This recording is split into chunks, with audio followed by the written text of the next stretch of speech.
responsivamente, ou seja, eu lerei os versos ímpares e a congregação, numa só voz, bem alto, lerá os versos pares e assim leremos todo o capítulo de Romanos 3.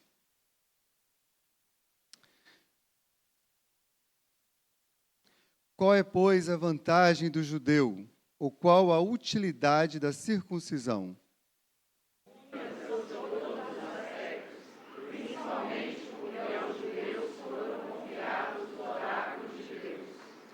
E daí, se alguns não creram, a incredulidade deles virá desfazer a fidelidade de Deus?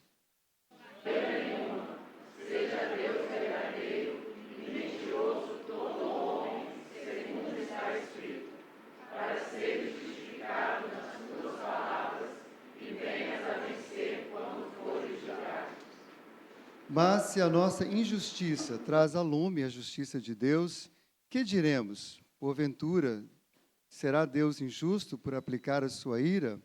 Falo como homem.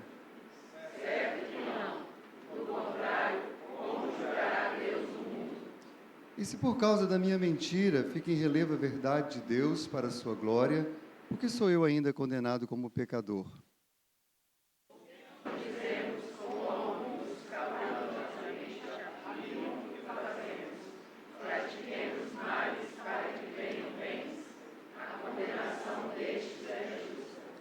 Que se conclui? Temos nós qualquer vantagem?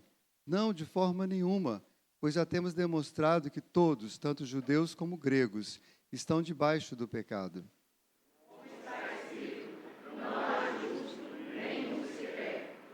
Não há quem entenda, não há quem busque a Deus.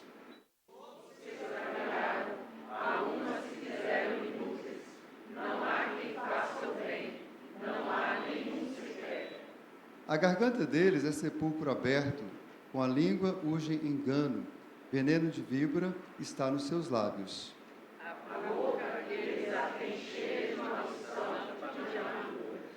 São seus pés velozes para derramar sangue. Desconheceram o caminho da paz. Ora, sabemos que tudo que a lei diz, aos que vivem na lei, o diz para que se cale toda a boca e todo o mundo seja culpável perante Deus.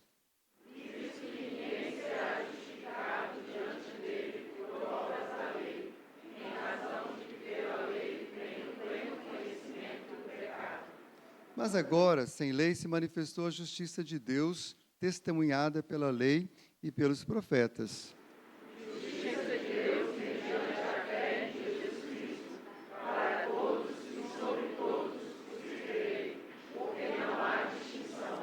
Pois todos pecaram e carecem da glória de Deus.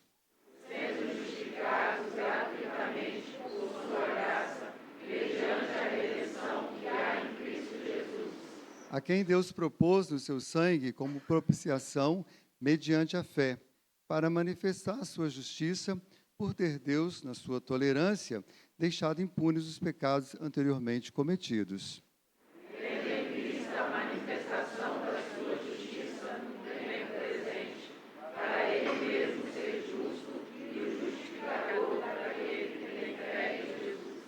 Onde, pois, a jactância foi de todo excluída? Por que lei? Das obras? Não, pelo contrário, pela lei da fé.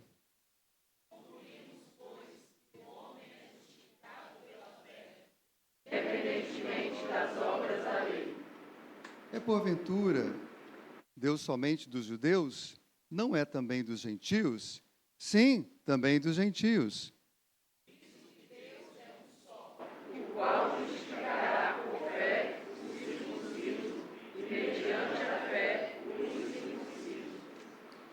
Anulamos, pois, a lei pela fé? Não, de maneira nenhuma. Antes confirmamos a lei. Deus abençoe a sua palavra em nosso coração. Amém, meus irmãos?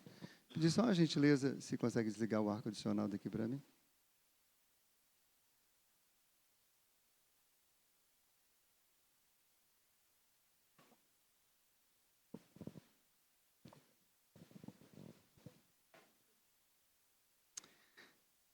Queda. Quem já não levou uma queda?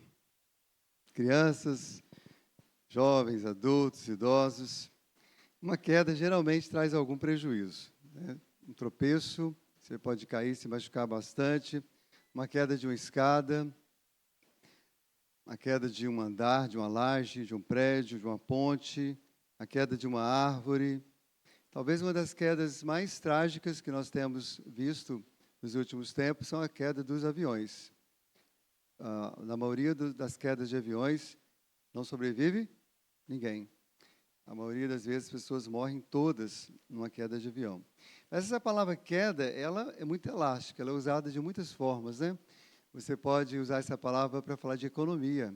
Você fala da queda das bolsas de valores, que traz um desespero no mundo inteiro. Você fala da queda das ações de uma empresa. Você pode também usar essa palavra para falar da nossa saúde.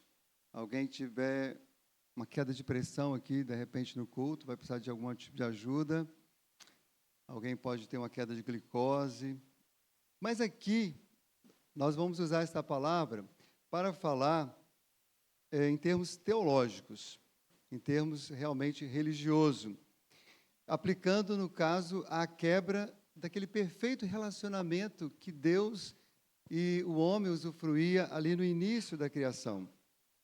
Esse tema da queda, ele faz parte da nossa série de pregações no mês de outubro. O tema deste mês é a cosmovisão reformada, ou seja, qual é a visão de mundo da igreja reformada? Como é que nós enxergamos a história da humanidade? No domingo passado já ouvimos falando sobre a criação, que é um dos pilares dessa cosmovisão. Hoje vou falar sobre a queda, próximo domingo o pastor Joás falará sobre a redenção, que é um terceiro pilar, e no quarto domingo falaremos sobre a consumação. Essas 4 palavrinhas é bom que você memorize, porque de fato são muito importantes. Criação, queda, redenção, consumação. Vamos repetir? Criação, queda, redenção, consumação. Então, o mundo foi criado de forma perfeita, nós sabemos disso.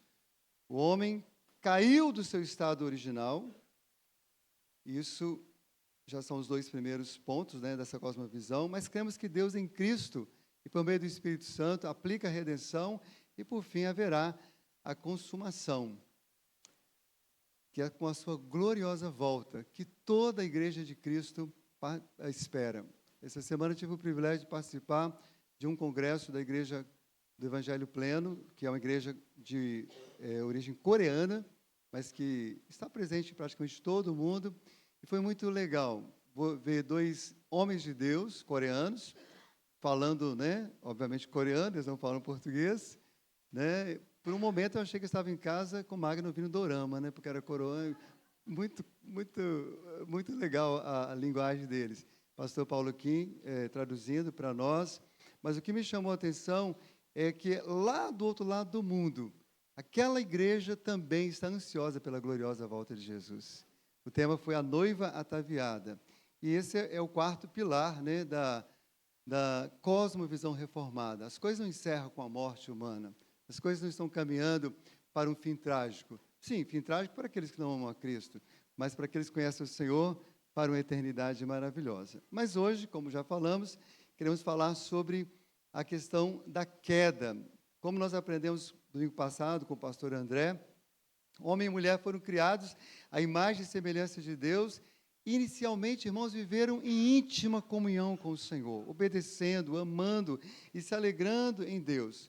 Mas, como foi muito já bem pregado hoje pela manhã, em Gênesis 3, que é o texto que registra, de fato, a queda, os nossos primeiros pais, Adão e Eva, ouviram a voz de Satanás e, querendo ser igual a Deus e até achando-se mais sábio do que Deus, usaram o seu livre-arbítrio e desobedeceram a Deus.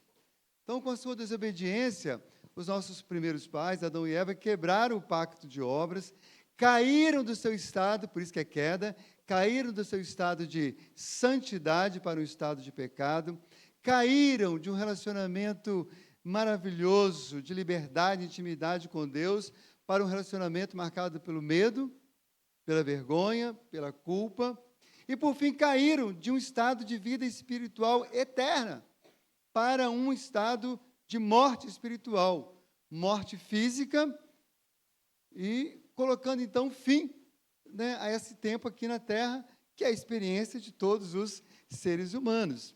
Então, é isso que nós chamamos de queda. E é disso que trata o capítulo 3 da carta de Paulo aos Romanos, que nós acabamos de ler. Por isso, o tema da nossa pregação nessa noite é esse: a queda espiritual da humanidade. Vamos falar juntos? A queda espiritual da humanidade. Nós queremos compartilhar aqui pelo menos 3 grandes lições que esse texto nos traz sobre a queda espiritual da humanidade. Em primeiro lugar, nós aprendemos aqui em Romanos 3, a queda atingiu todos os seres humanos e o ser humano como um todo.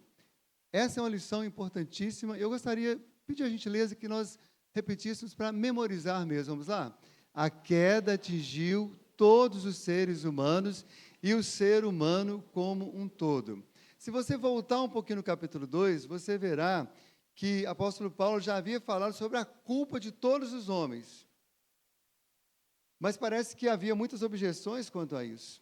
E agora no capítulo 3, então, Paulo insiste nesse assunto e responde algumas objeções que, na verdade, tinham sido levantadas, e ele vai tratando de cada uma delas aqui no capítulo 3, sobre este assunto do pecado.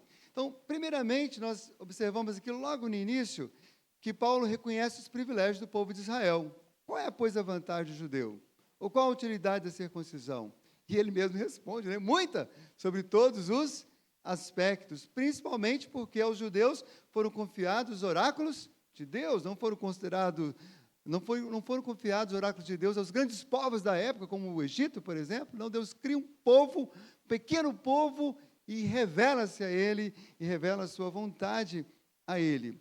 Mas logo em seguida, o apóstolo Paulo volta a reafirmar que todas as pessoas, não importa a raça, de fato são pecadores e devedores a Deus. É o que nós vemos no verso 9, por exemplo, que se conclui: temos nós qualquer vantagem? Não, de forma nenhuma, pois já demonstramos que todos, tanto judeus como gregos, estão debaixo do pecado.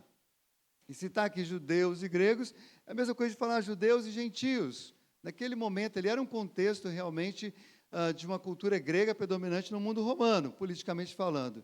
Mas, na verdade, está dizendo que todos, de fato, estão debaixo do pecado. Irmãos, se a gente prestar atenção nesse texto, pensarmos em termos coletivos, como povo, como nação, nós temos, assim, aplicações práticas muito importantes. Especialmente se a gente pensar em termos nacionais, como povo brasileiro, ou como povo argentino, ou como povo português, ou como qualquer outro povo. Nós temos aí 200 e tantas nações reconhecidas como países e tantas outras dentro dos próprios países. Mas a primeira aplicação que a gente deveria pensar à luz desse texto é que ninguém deveria ter vaidade, presunção ou qualquer tipo de soberba quanto à sua própria nacionalidade. Porque qualquer nação, por mais cheia de qualidade que ela seja, essa nação, esse povo, essa tribo, é cheia também de pecados. Espiritualmente são declarados depravados e não satisfazem a justiça de Deus. Por isso nós deveríamos ter um pouco mais de cuidado com os nossos nacionalismos exagerados. Também outra lição muito importante que eu vejo aqui de cara é que ninguém deveria alimentar preconceito racial. Ninguém deveria compartilhar com qualquer tipo de discriminação racial e muito menos ter qualquer sentimento de xenofobia, ou seja, de ódio a um outro povo, a outra nação. Porque qualquer nação, espiritualmente falando, diante de Deus, estão no mesmo barco, estão na mesma situação de tragédia espiritual. Sem a graça de Deus, todos estão na mesma condição. Talvez algumas nações são mais maquiadas, talvez politicamente são mais organizadas, talvez há um combate maior aqui ou ali com relação a algumas questões políticas, sociais, mas quando você se aproxima um pouco mais, né, você vê isso. Não precisa nem sair do Brasil. Eu saí do país agora há poucos dias, visitei 3 países. Mas basta você olhar na internet, basta você pesquisar um pouco mais, e você vai ver quanta podridão está espalhada por todas as nações, por todos os lugares deste planeta Terra.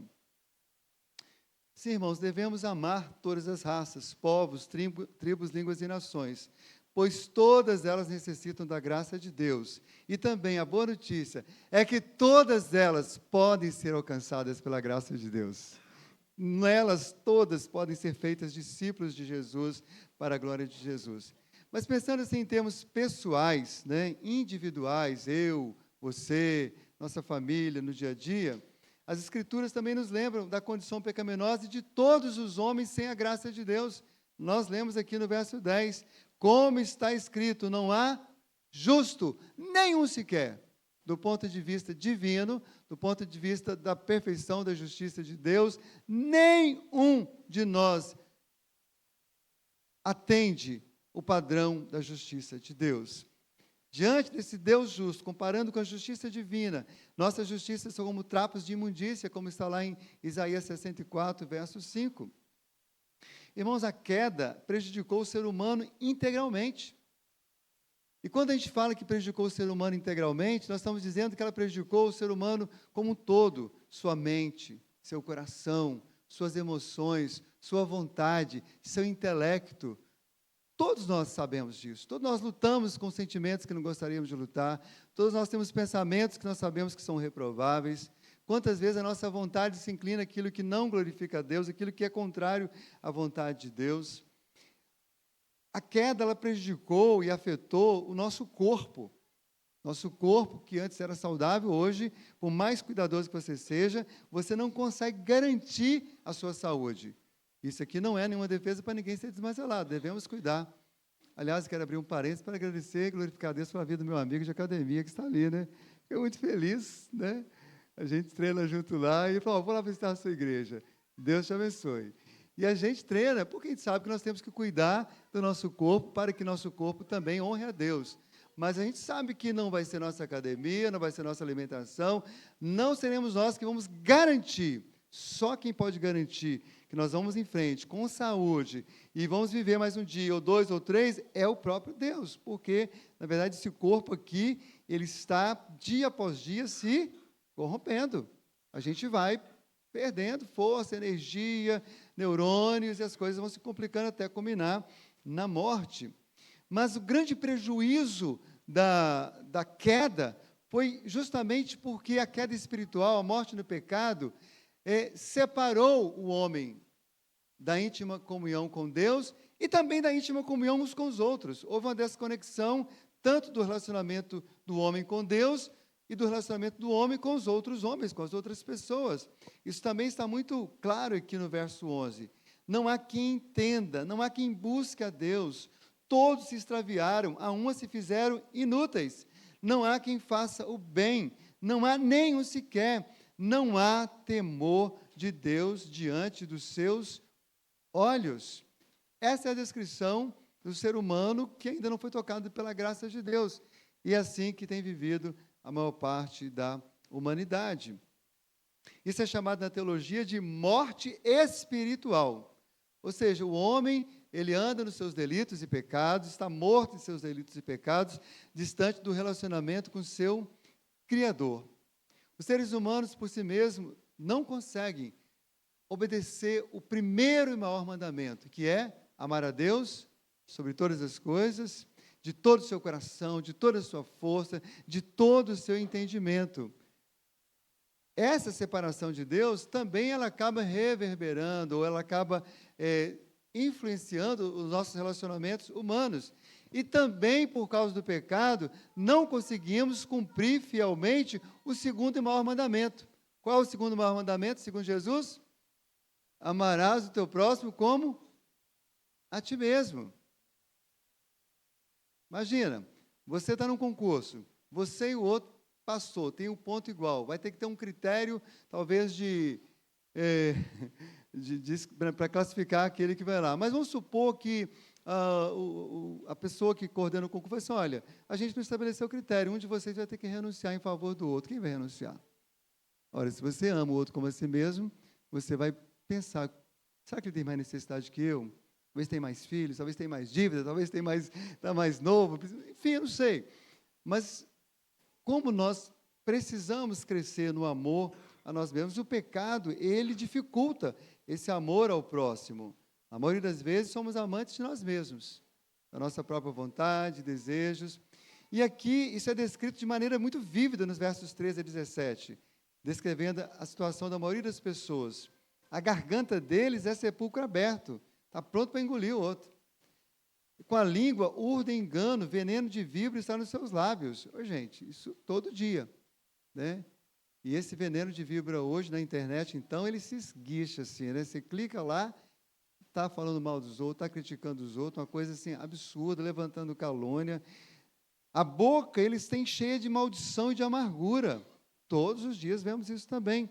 São os seus pés velozes para derramar sangue. Meus irmãos, é muita gente morrendo violentamente no mundo todos os dias.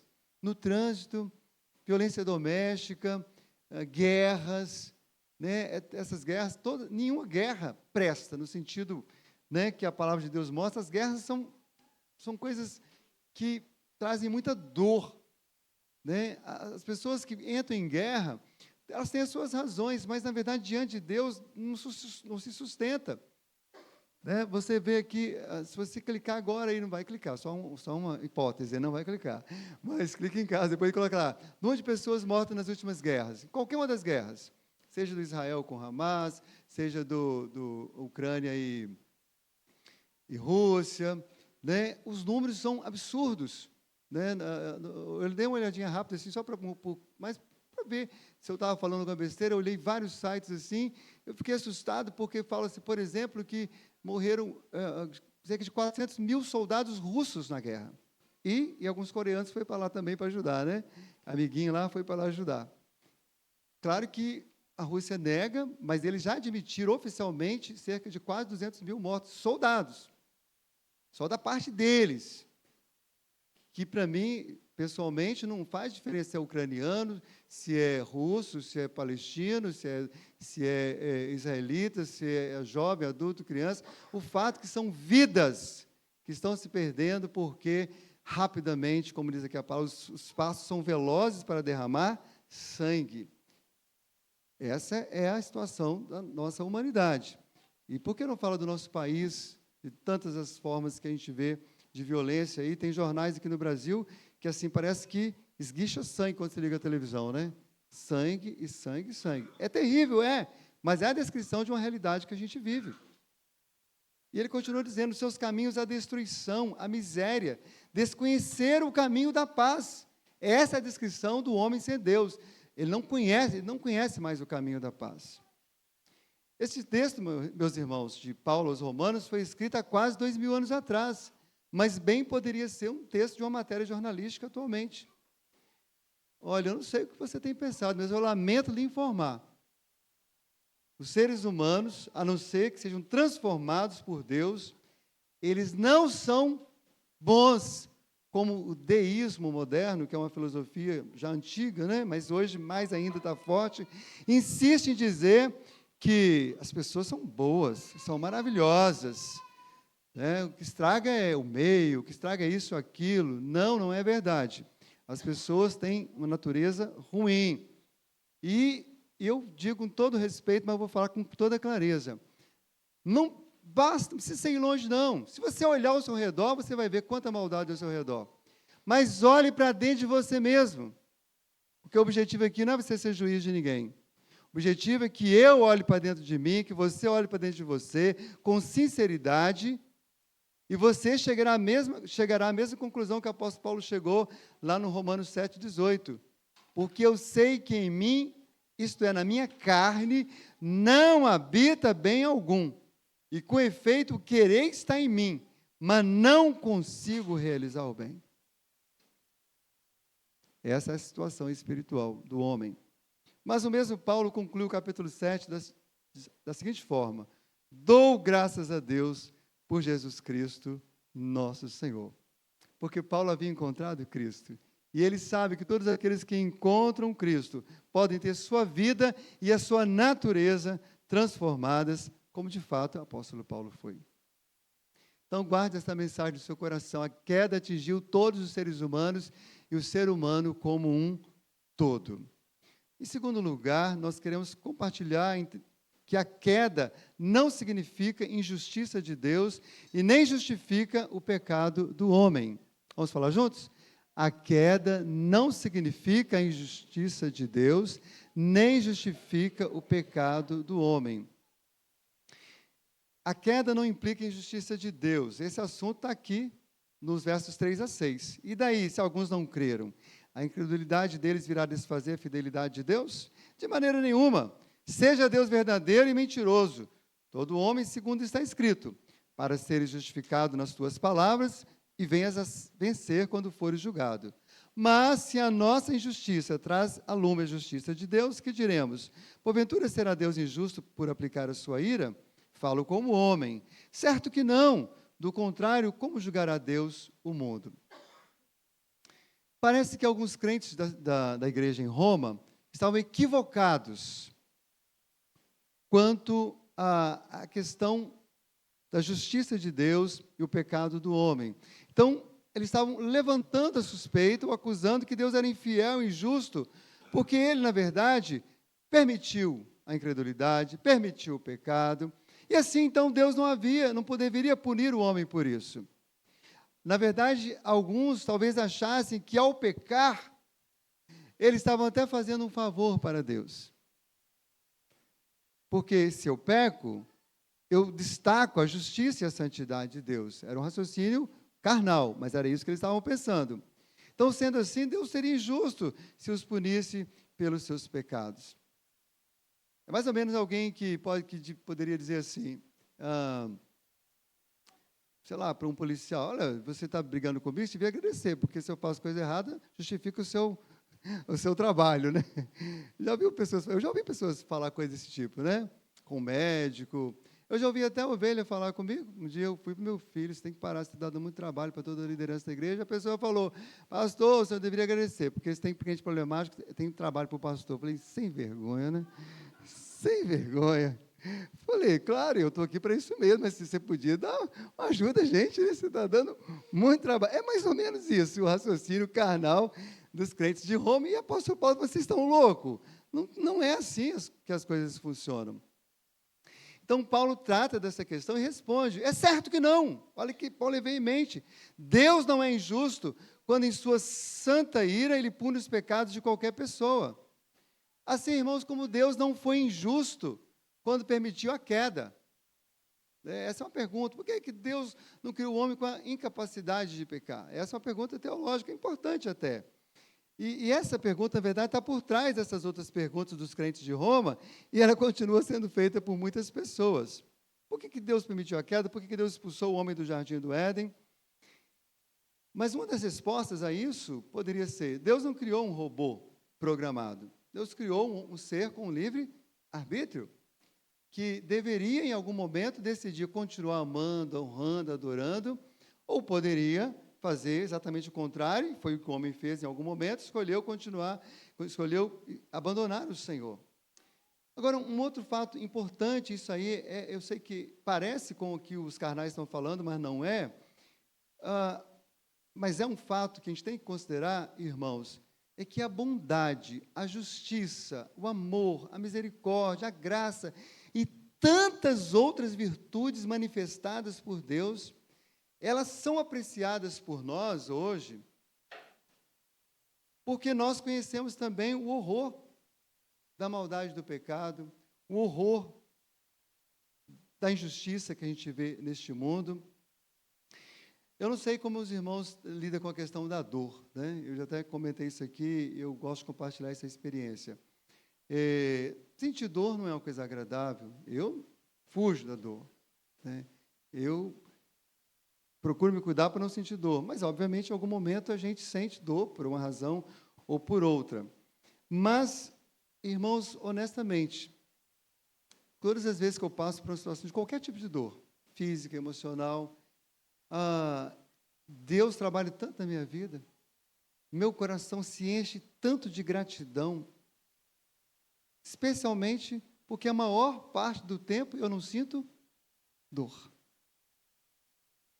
Eu louvo tanto a Deus pelo cuidado, pelas coisas menores. No dia que eu passo por uma situação de dor, é um dia que eu não murmuro de nada. Não reclamo de ninguém, não falo mal de ninguém. Olha como Deus opera a santificação na minha vida quando eu passo por situações assim. Porque a experiência da dor nos leva a valorizar a experiência de não ter dor. E a gente precisa valorizar tantas outras coisas que Deus nos dá graciosamente. Meus irmãos, precisamos reconhecer humildemente, na verdade, com relação a essa questão da queda, que a gente não consegue explicar tudo. Eu costumo comparar essa questão da queda, de explicar a queda de uma maneira cabal, como uma queda de avião. Todas as vezes que cai um avião, eles ficam desesperadamente procurando a caixa preta. Ou a caixa, agora tem outro nome, né? E essa caixa, supostamente, está ali os registros das razões da queda. Algumas vezes eles acham, algumas vezes não acham. Às vezes cai no oceano profundo, não vai achar nunca, né? Essa caixa. E quando acha, explica, olha, foi isso que aconteceu, a falha foi mecânica, a falha foi do piloto, humana, né? A falha foi mecânica, foi ali, foi aqui, foi falta de combustível, enfim, vai estar tudo ali bem registrado. Quando se trata da queda espiritual do homem, eu costumo dizer que algumas dessas explicações estão na caixa preta. Só que nós não temos a caixa preta. A Bíblia fala, irmãos, que as coisas reveladas, elas pertencem a nós. Tudo que Deus quis que nós soubéssemos agora, Ele já nos revelou nas Escrituras. As coisas que não reveladas pertencem a Ele. E no tempo certo, na eternidade, eu acredito, Ele haverá de nos dar, não que Ele seja obrigado, nós haveremos, na verdade, de entender, mesmo que Ele não explique muito mais de quem é Deus e da sua vontade. Então, há muitos questionamentos sobre a queda. Eu já ouvi pessoas dizendo assim, por que Deus expulsou o homem do jardim? Poderia ter perdoado, continuado ali, né? Tudo certinho, né? E vamos, não, Senhor, me desculpa aí, falhamos, vamos continuar aqui, juntinho aqui no jardim. Mas, na verdade, irmãos, quando Deus expulsa o homem do jardim, quando há a queda, não foi por ódio, foi por aplicação da justiça, sim, mas também por aplicação de misericórdia. Olha o que diz a palavra de Deus em Gênesis 3:22. Então disse o Senhor Deus, eis que o homem se tornou como um de nós, conhecedor do bem e do mal. Assim que não estenda a mão e tome também da árvore da vida e coma e viva eternamente.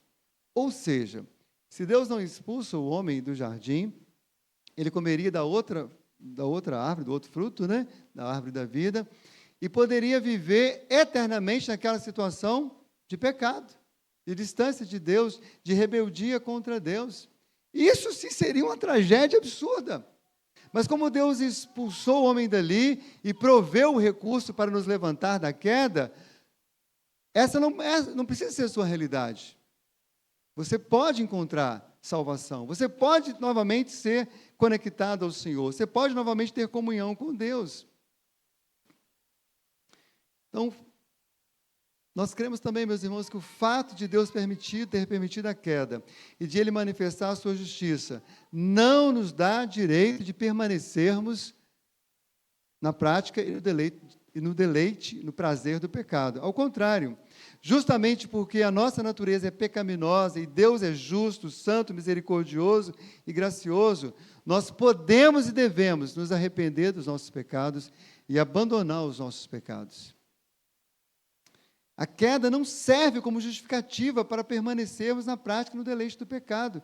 É isso que Paulo confronta e argumenta nos versos 7 e 8. Se por causa da minha mentira fica em relevo a verdade de Deus, para que a sua glória, porque eu sou ainda condenado como pecador. Que essa é uma pergunta, na verdade, que eles levantavam e Paulo cita aqui. E por que não dizemos, como alguns caluniosamente afirmam que o fazemos, pratiquemos males para que venham bens? A condenação deles é justa. Irmãos, nós vivemos hoje num mundo que pratica exatamente isso. Chama o bem de mal, chama o mal de bem, praticam males esperando o bem. Roubam, matam, agem com orgulho, com soberba, desprezam e esperam que vão receber o bem. Mas a palavra de Deus diz claramente que, pela justiça de Deus, precisam ser devidamente tratados. Então, ninguém, nenhum crente, nenhum cristão, nenhum ateu, ninguém deveria arrumar desculpas e justificativas para os seus pecados, torcendo as Escrituras para chamar o pecado de bênção. Ao invés disso, deve se arrepender, para não cair em mais condenação e em mais juízo. E se foi esse o seu caso, se você tem andado no pecado e ainda arrumando desculpa justificativa, eu te exorto em nome de Jesus. Reconheça os pecados diante de Deus em primeiro lugar. Se for preciso, reconheça diante do seu cônjuge, da sua família, da igreja. Se for necessário receber a disciplina, receba a disciplina. Se for uma situação grave, receba. Eu já lidei com muita gente que vem do mundo pedir ajuda na igreja, né? Uma certa vez um homem chegou, bateu na minha porta e falou: eu sou um foragido da polícia, já matei não sei quem, e eu estou indo para um outro estado, porque lá eu vou viver uma nova vida, eu encontrei a Cristo e tal, e eu queria dinheiro para poder viajar para esse outro lugar, onde eu vou começar minha nova vida com Cristo. E eu disse, claro, eu não fui arrogante, eu fui amoroso, mas fui claro com ele: olha, se você quiser começar a sua nova vida com Cristo, você tem que começar na cadeia. Eu vou arrumar um advogado, a igreja vai pagar o advogado, eu me comprometo com você de ir com você lá para você se entregar à polícia, eu prometo, em nome de Jesus, que eu vou te visitar na cadeia, se você quiser ser batizado, eu vou te batizar lá na cadeia, vou te discipular lá, vou ser parte da sua vida como servo de Deus, mas você precisa reconhecer o que você fez, o mal que você fez, as vidas que você tirou, as famílias que você destruiu, porque esse é o verdadeiro arrependimento. E não querer arrumar desculpa para poder continuar em qualquer forma de pecado. Mas, em terceiro e último lugar, quero considerar com os irmãos. A queda é confirmada pela lei de Deus, mas resolvida pela graça de Cristo. Irmãos, a queda do homem é realçada pela lei de Deus. É claro que os efeitos do pecado você vê logo depois da queda. Vários, mas um dos piores foi quando passou um tempo, já estava, Adão e Eva tiveram 2 filhos, eles cresceram, e logo você vê o primeiro homicídio. Então, as consequências da queda vêm vindo, mais e mais pecados. Mas a queda humana e a existência do pecado são reveladas, expostas e confrontadas de forma objetiva pela lei dada por Deus e registrada nas Escrituras Sagradas. Vocês já observaram que, mesmo que um país tenha uma Constituição, então sempre está sendo criado novas leis? Por exemplo, sempre foi proibido matar, não matarás. Essa é uma lei praticamente universal. Todos os países minimamente decentes têm essa lei. Mas você vai aprofundando, porque às vezes as coisas vão se tornando tão terríveis, tão específicas. Então, hoje nós temos leis, por exemplo, pelo feminicídio. Talvez não precisasse, porque já existe uma ordem de Deus, da própria lei do Brasil, que matar qualquer pessoa é crime. Mas tamanha gravidade, para poder aguçar a consciência, para poder chamar a atenção, cria-se uma lei. E isso vem de Deus, porque é isso que Deus faz. Deus se revela ao povo de Israel e entrega a lei. Entrega os 10 mandamentos, e ali 4 dos mandamentos falam do nosso relacionamento com Deus, 6 mandamentos falam do nosso relacionamento uns com os outros. Então, quando a lei é entregue, fica objetivo. É claro, roubar, matar, mentir, levantar falso testemunho, cobiçar, etc., é pecado, não deveria ser feito. E Paulo argumenta isso daqui. Ora, sabemos que tudo o que a lei diz, aos que vivem na lei, o diz, para que se cale toda a boca e todo mundo seja culpável perante Deus. Mas a lei, embora ela seja boa, necessária, especialmente a lei de Deus, perfeita, santa é a lei de Deus, ela não consegue libertar o homem do pecado. Ela não consegue justificar o homem do seu pecado. Visto que ninguém será justificado diante dele por obras da lei. Está aqui no verso 20. Em razão de que pela lei vem o pleno conhecimento do pecado, conforme já falamos. Buscar a justificação por meio da obediência pessoal. Olha, eu quero ser justificado diante de Deus, eu quero voltar a um relacionamento com Deus, eu quero morar na eternidade com Deus, e eu vou me esforçar para isso. A Bíblia conta uma história onde Jesus encontra um jovem de qualidade, e ele pergunta: bom mestre, que farei para herdar a vida eterna? E aí Jesus pergunta: você conhece os mandamentos? E ele fala assim: não somente eu conheço, mas eu obedeço desde a minha mocidade. E aí Jesus olha para ele e fala assim: tolinho, né? Se acha poderoso, se acha perfeito. Não sabe ele que diante de Deus a justiça dele não é nada. Aí Jesus toca na ferida, toca no ídolo, toca no pecado mais profundo do seu coração. Olha, então tá bom. Vende tudo que você tem, dá para os pobres e vão embora comigo. E aquele homem saiu triste. Porque todos nós tínhamos ou temos, depende da pessoa, um ídolo que a gente não quer abandonar, o que não queria abandonar. Então, você nunca será aceito por Deus baseado nas suas obras, baseado na sua obediência, porque a sua obediência é imperfeita. Se você guardar todos os mandamentos, tropeçar numa vírgula, diz a Bíblia que você derrubou toda a lei. Visto que ninguém será justificado diante dele por obras da lei, em razão de que a lei vem pelo conhecimento do pecado, nós já acabamos de ler, e versos 27 e 28 continua dizendo: onde, pois, a jactância foi de toda excluída, não tem mais lugar para a soberba, não, irmãos. Porque lei das obras? Não, pelo contrário, pela fé, pela lei da fé. Concluímos, pois, que o homem é justificado pela fé, independente das obras da lei.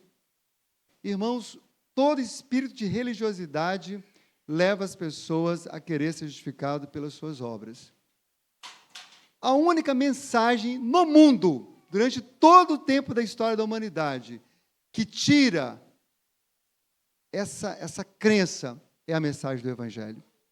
Você pode ler todos os livros de todas as religiões, todas vão dizer: faça isso, faça aquilo, você tem que fazer isso e faça aquilo, porque se você fizer, vai dar certo, Deus vai te aceitar. Mas o Evangelho, ele não é baseado na obediência do homem, ele é baseado na obediência de Jesus Cristo. E aqui ele continua dizendo: é porventura Deus somente dos judeus? Não é o também dos gentios, ou seja, todo mundo precisa de Cristo. Sim, também dos gentios, visto que Deus é um só, o qual justificará por fé, e não por obras, o circunciso, e mediante a fé o incircunciso. Então, quando nós cremos em Cristo, o único que obedeceu perfeitamente à lei de Deus, aí sim nós confirmamos a lei. Anulamos, pois, a lei pela fé? Não, de maneira nenhuma. Antes, confirmamos a lei. Irmãos, desde sempre os homens têm buscado alguma forma de resolver o problema do pecado e do relacionamento com Deus. Na verdade, alguns tentam fazê-lo de uma maneira assim, negativa, né? Não existe Deus, não existe balela, negam o Senhor, negam a palavra, rejeitam a revelação de Deus. Mas por mais que essas pessoas neguem, entorpeçam as suas consciências com suas filosofias, incredulidade, mais e mais pecados, o peso da culpa e da condenação está sobre eles. Meu filho Gabriel, essa semana, participou de um velório de uma pessoa, irmã de uma colega de trabalho. E ele falou assim: papai, assim, me chamou muita atenção a diferença de um velório onde as pessoas creem realmente em Cristo, onde as pessoas não conhecem o verdadeiro Evangelho. Porque num velório onde a pessoa que partiu é de Jesus, a família de Jesus, sim, há uma tristeza, que é da saudade, que a pessoa que vai, nós amamos. Então, é óbvio que nós sentimos tristeza, podemos, inclusive, chorar com sinceridade, pelo amor que tínhamos àquela pessoa que partiu. Mas não existe desespero, porque há plena convicção de salvação para aquele que morreu na fé em Cristo. Mas muitas outras pessoas, como já dissemos, procuram resolver o problema da queda e do pecado com seus próprios esforços. Já viu uma pessoa no fundo do poço tentando subir, e nunca conseguem, né? Tentam subir até Deus com seus rituais, com seus ídolos, com as suas religiões, mas cada dia são mais escravizados e morrem sem ter certeza da salvação e da bem-aventurança eterna. Meus irmãos, as Escrituras são claras quanto a isso. A queda do homem só pode ser resolvida pela graça de Deus.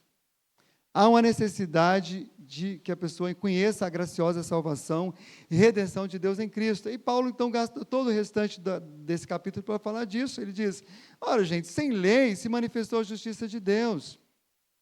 A justiça de Deus se manifesta mediante a fé em Jesus Cristo, para todos e sobre todos os que creem, porque não há distinção, pois todos pecaram e carecem da glória de Deus, sendo justificados gratuitamente por sua graça. Sendo justificados pagando? Não, sendo justificados gratuitamente. Não precisa ir no texto grego para ver. O português é claro. Mediante a redenção que há em Cristo Jesus, a quem Deus propôs no seu sangue como propiciação mediante a fé, para manifestar a sua justiça por ter Deus, na sua tolerância, deixado impunes os pecados anteriormente cometidos, tendo em vista a manifestação da sua justiça no tempo presente, para ele mesmo ser justo e justificador daquele que tem fé em Jesus. Quando você quer ser o justificador, você está ocupando o lugar de Deus. Não queira ser o justificador dos seus pecados. Deus fez isso em Cristo. Com a queda, o primeiro Adão, os seres humanos todos se afastaram da glória de Deus. Mas com o segundo Adão, o Senhor Jesus, todos nós somos chamados novamente à comunhão com o Senhor. E é interessante esse texto que fala que nós carecemos da glória de Deus. Mas a Bíblia diz que quando Cristo pisou na terra, nós vimos a sua glória. Glória como a do unigênito do Pai. É por isso que nós buscamos a glória de Deus. Não porque Deus precisa ser glorificado, precisa ser exaltado. Ele sabe quem Ele é e Ele é exaltado para todo sempre. Mas quando nós nos dirigimos à glória de Deus, essa glória de Deus nos salva, nos limpa, nos cura, nos liberta. Meus irmãos, vocês já viram urubus comendo? Corvos? Já viram condores? Hienas, já viram chacais, coiotes, todos esses animais que eu acabei de citar, eles preferem a carne apodrecida. E é assim que vive alguns bilhões de pessoas do planeta Terra. Também preferem a carne apodrecida. Também ainda buscam satisfazer a si mesmos os seus próprios pecados.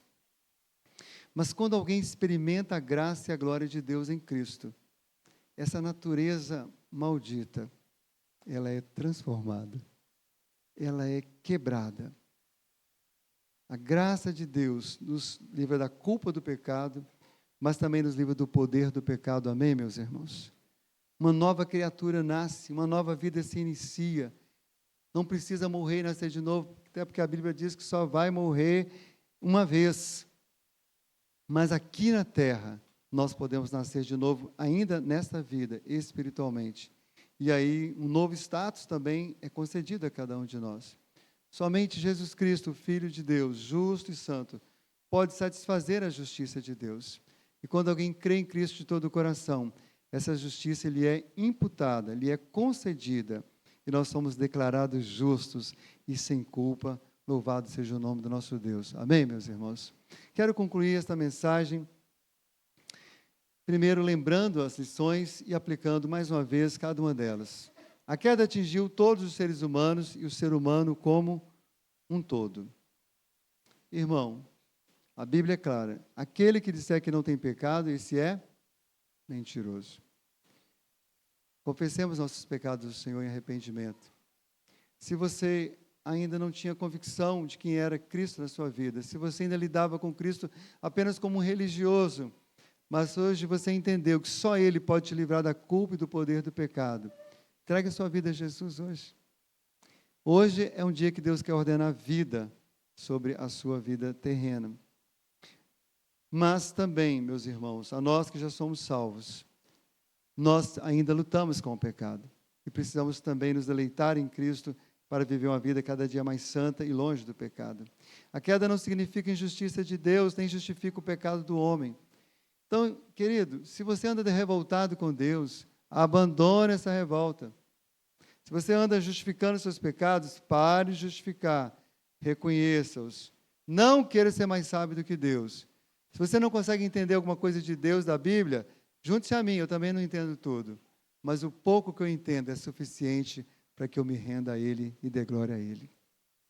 Terceiro e último lugar, a queda é confirmada pela lei de Deus, mas resolvida pela graça de Cristo. Todos caíram. É possível que você esteja atolado no pecado, não somente caiu num atoleiro, numa areia movediça, num lago profundo. Eu queria terminar chamando aqui o testemunho de Davi. Davi teve a experiência de estar num charco de lodo. E ele disse assim: o Senhor um dia tirou-me de um lago horrível, de um charco de lodo, pôs os meus pés sobre a rocha e me firmou os passos. É isso que Deus quer fazer com cada um de nós. Amém?